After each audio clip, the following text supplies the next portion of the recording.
আমাদের প্রায় 17টা দাবি ইনশাআল্লাহ আমরা এখানে রেডি করছি।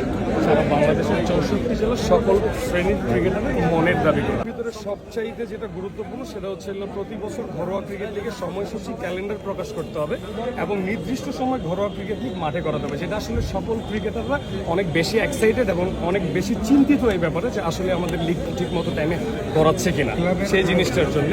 এবং দ্বিতীয় যদি আমরা আরেকটা বলি, জাতীয় ক্রিকেট লিগের প্রত্যেকটি বিভাগের দ্বিতীয় সারির দল থাকতে হবে। প্রতি বছর জাতীয় লিগের দ্বিতীয় সারির দলগুলো নিয়ে লিগ আয়োজন করতে হবে। তৃতীয় যদি আমরা বলি, ঢাকা প্রথম বিভাগ ক্রিকেট লিগে প্রতি বছর 3টি ফরম্যাটের ওয়ানডে, টি-20 এবং টেস্ট ক্রিকেটের মাধ্যমে আয়োজন করতে হবে। এবং আমাদের একটা টি-20 ক্রিকেট আমরা আলাদা পারিশ্রমিকের মাধ্যমে, আলাদা দলবদলের মাধ্যমে চাচ্ছি বাংলাদেশ ক্রিকেট বোর্ডের কাছে। এবং আমরা যদি 4 নম্বর বলি, প্রতি বছর ঢাকা লিগের দ্বিতীয় বিভাগ, তৃতীয় বিভাগ খেলা শেষে সেরা ক্রিকেটারদের নিয়ে আলাদাভাবে ক্রিকেট বোর্ডের অধীনে, সেটা হোক 7 দিন, হোক 2 মাস, হোক সেটা 3 মাস, স্যাররা এটা ভালো বুঝবেন যে কতদিনের আসলে ক্যাম্পিং করা যায়। আমরা যে দাবিগুলো উত্থাপন করছি স্যারের হাতে দেয়া আছে। আশা করছি আমাদের স্যার আমাদের প্রেসিডেন্টের সাথে কথা বলে শ্রেণীর ক্রিকেটাররা এই মুহূর্তে বোর্ডে আছি যে ইচ্ছে শক্তি সেটা হচ্ছে আমাদের বোর্ড প্রেসিডেন্ট জনাব ফারুক আহমেদ স্যার এবং আমাদের ডিরেক্টর স্যার ফাহিম স্যার আমাদেরকে ফোনের শুভেচ্ছা দিতে আসছি। এবং আমাদের এই 64 জেলার ক্রিকেটারদের মনের কিছু কথা, মনের কিছু দাবি, যেগুলো আসলে আমরা গত 15-20 বছর যাবৎ ফাইট করে আসতেছি, ওই বিষয়গুলো আমরা স্যারদের সাথে আসলে বারবার বললে এটা বেয়াদবি দেখা যায়।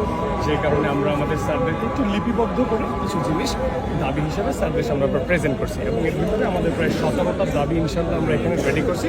সারা বাংলাদেশের 64 জেলার সকল শ্রেণীর ক্রিকেটারের মনের দাবিগুলো, সেই জন্য আমরা স্যারের সাথে জাস্ট কথা বলতে আসি। এবং অ্যাক্সিডেন্টলি আমাদের প্রেসিডেন্ট এই মুহূর্তে নাই, আমরা এই কারণে একটু মন খারাপ সবার আসলে, কারণ 64 জেলা বলতে আমরা যদি একটু উল্লেখযোগ্য ইম্পর্টেন্ট একটু জানাই, যদি সব না হ্যাঁ অল্প কটা বললে একটা মেন একটা আমাদের জন্য বেক স্পেশালিস্ট হলে বাড়ে, আর সাথে সাথে মাঠও বাড়ে, সেটাও আমাদের জন্য আলহামদুলিল্লাহ অনেক ভালো। ওকে, ওয়েট, গত 12 বছরে আপনারা কোয়াবের কোনো সাহায্য পেয়েছেন কিনা? আমরা কোয়াবকে চাচ্ছি যে নতুন করে পুনর্গঠন করা হোক, কারণ এই কোয়াব আসলে ক্রিকেটারের অনেক কিছু ওরা জানে না বা আমাদের সাথে কথা বলেওনি কখনো। আমাদের ক্রিকেটারদের যে দাবিগুলো ছিল সবসময় আমরা যেগুলো আসলে ফাইট করছি, যে জিনিসগুলো স্ট্রাগল করে আসছি এত বছর, এই জিনিসগুলো আমরা যখন কোয়াবকে জানাইতাম, কোয়াব ওইরকম কোনো রেসপন্স করতো না। তো আমরা যারা এখানে আসি 64 জেলার সকল ক্রিকেটার, সকল শ্রেণীর ক্রিকেটারের একটাই দাবি যে এই কোয়াবটা নতুন করে পুনর্গঠন করা হোক। That's it. ওকে,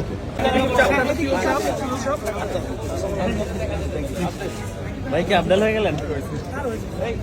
তো থাকা লাগে আপনারা ছবিতে নাই।